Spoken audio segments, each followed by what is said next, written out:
Okay, quick video. It's 10 o'clock at night, 20 past 10, so I'm not sure what the light's going to do. I've got my little artist lamp thing on. Let's turn that. There we go. Might make things a little bit better, we'll see. So I've got three paintings. If you're watching this on my art channel on ISHI ART, then at the end will be some photographs as normal, and if you're watching this on the Ramblings of Bride, then this is all that you'll see, whatever. So I have three pieces this week. This piece last week, I don't know why, but it didn't sell. Don't know why. Hello, Bode. Hello, darling. My little dog's come to see me.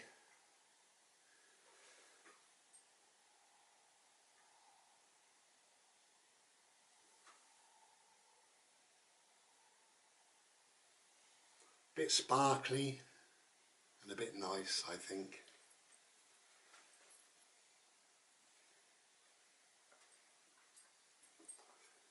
There we go. So small one, and I've got two big ones.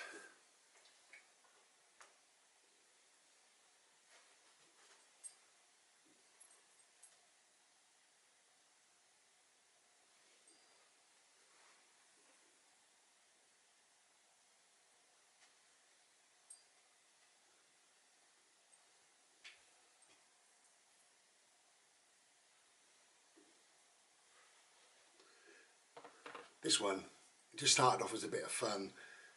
I just wanted to do some colours and some magic and things like that. Bit wild, but I love it.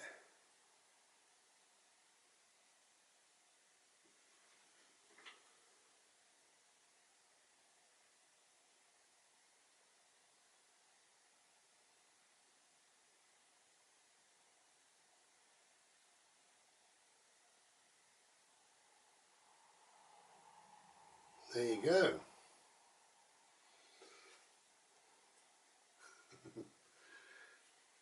Got a lot going on, a lot. It would brighten up any wall though, wouldn't it, eh? So, as I say, if you're on ISHI ART, then you'll see some photographs in a bit. Nice little one there. Don't know if you can see the sparkles in it.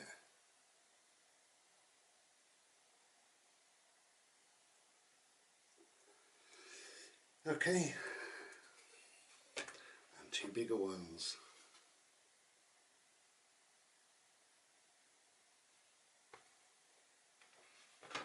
There we go.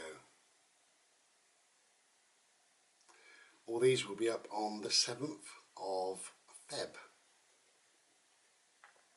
about 7 PM. Take care then, and be well. Try and be glorious. Hello, good morning. Well, morning here. Okay, so I did say on the other channel, on the Ramblings of Bride, that I'm going to be doing slightly longer videos on this channel. And I'll be covering various different topics, particularly to do with art. They could be about anything really, but to do with art mostly. So this is going to be the first of one of those really. I'm going to talk about the process that you never see really, because you see the finished product but you don't see the process, and that's right at the very, very start of what I do.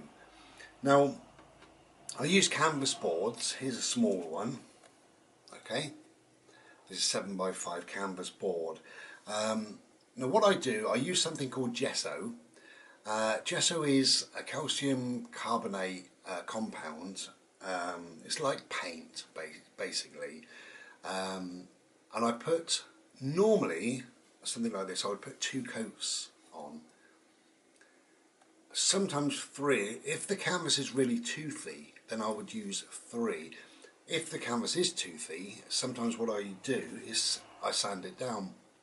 If you get a very, very fine sandpaper, you can just gently sand it down, brush it off well to get rid of any dust and crud, if we like. But I've got a sanding block that I hold, a little sanding block, very, very fine. Only takes a few seconds really. and I just rub it all over very gently. If it's ever so toothy, this one reasonable, I think reasonable, just there, something just there that I can feel. There, yeah, I can feel something there. The rest of it feels fine there. So that would have to be sanded. For me, it'll have to be sanded down.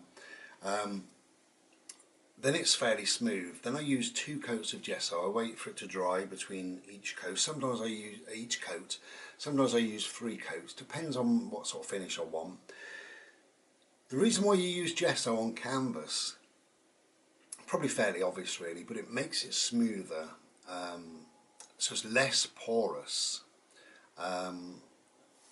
If that's my canvas, these are the little wells and dips and stuff like that. So if you're dotting in particular, or if you're doing a fine line, if you're using a script liner brush and you do a fine line or whatever, that can go down and then open up slightly, and then down, open up slightly like that. So you want the canvas fairly level, fairly smooth all the way over. One sort of consistency of smoothness, if you like, all the way over. So not only can you sand it down very gently and then clean it off well, then you use 2, sometimes 3 coats of gesso, and that should be enough. Gesso basically is a primer. You can now get coloured gesso, various different colours. I only ever use white, but you know, whatever. So that is a process even before I start doing anything really. By having it primed, it makes the colours more vibrant. This one's just finished. This is a bit crazy. This is a fun piece more than anything. But it's very flat and level and all the rest of it. And as you see, the colours are quite vibrant. Now the colours are vibrant because of all my prep work prior to even starting that. That wasn't sanded, it didn't need it. It's a good canvas, that one, good quality canvas. It's not ultra toothy or anything like that, so it's good. It's got 2 coats of gesso on. Then it's got 1 undercoat of purple. It's really lilac. Then what I did, I then put a sporadic, in other words dotted around, darker purple. You can't see it. And then washed that all the way over with that, so you get a very different motley effect of purples, different sort of shades of purples. That's what I've done with that one. Then I can start my work, and my work is more vibrant. It's easier to apply. It's probably quicker to apply as well because it's no longer toothy. It's nice and smooth. So you get a nice, if you're using a paintbrush or a dotting tool or whatever you're doing, whatever you put on there, it is just there. It doesn't bleed, it doesn't spread, and it doesn't move. So gesso, there you go. Gesso, gesso. There's loads of different companies out there. Mostly I use Winsor and Newton gesso. I use 2 or 3 different companies. I can't remember them off the top of my head now, but yeah, gesso is a wonderful thing. As I say, it's a primer really, so it just sets the canvas, just sets it really, so you're ready to work. So that's the canvas done. Then obviously I make up my mind what I'm doing. So I then work out diagrams, drawings, patterns, shapes, things like that. And once I'm happy with kind of knowing what I'm doing, I then work out colours, what would work best with what. Do I want opposing colours? Do I want matching colours? Do I want a gradient of colour? Do I want like different hues of the same colour? And why do I want them? You know, can I inject black or white into something that's red or grey or green? You know, so there's lots of colours that speak to each other. I like to work with colours that are not normally used next to each other. Orange and pink, purple and lime green, things like that, because I think it's just punchy, it just pops, you know. And obviously once you've primed the canvas board correctly and all the rest of it, then it's a much easier process to make those colours pop. If you didn't if you didn't do all that work prior to starting, the colours can bleed in to the canvas and it kind of nullifies the colours, so they're more dull.